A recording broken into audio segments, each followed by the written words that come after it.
Un maquis, Ewa Bora, province du Katanga. Un homme orchestre, Laurent Désiré Kabila. Un idéal, le nationalisme. Une lutte armée et une victoire pour le peuple et son soldat.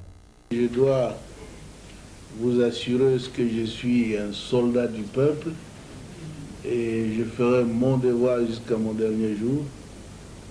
Je veux que mon pays soit totalement libre et en tout cas un pays moderne qui se développe, où sur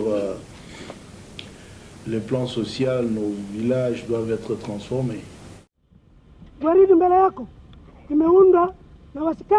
Un idéal et une vision qui méritent d'être expliqués. Au souverain primaire d'abord.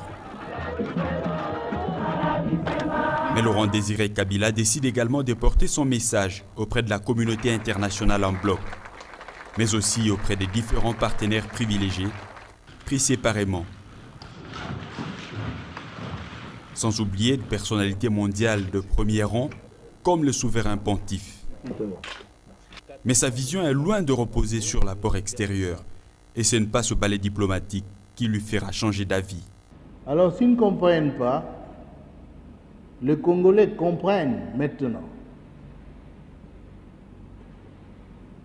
que si nous ne pouvons pas nous servir de notre or et de notre diamant dans les 2 ans qui viennent,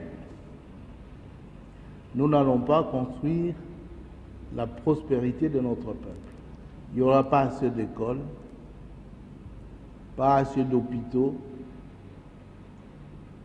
une vie décente serait difficile, on continuerait à croupir dans la misère. Il faut donc changer le cycle, donc l'essence de la politique. C'est peut-être cette vision qui sera à l'origine des événements du Palais des Marbres. Il y a 11 ans, le 16 janvier 2001, ce palais avait vu pour la dernière fois son locataire franchir son seuil. Il y a 11 ans, un soudain silence lourd pesait sur ce palais et ses marbres.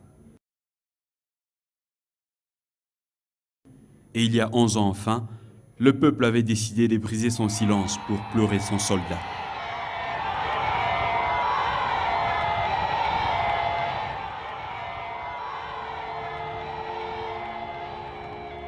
De chefs d'État, de personnalités de tous ordres, aux côtés du peuple pour rendre les derniers hommages à celui qui vient de partir.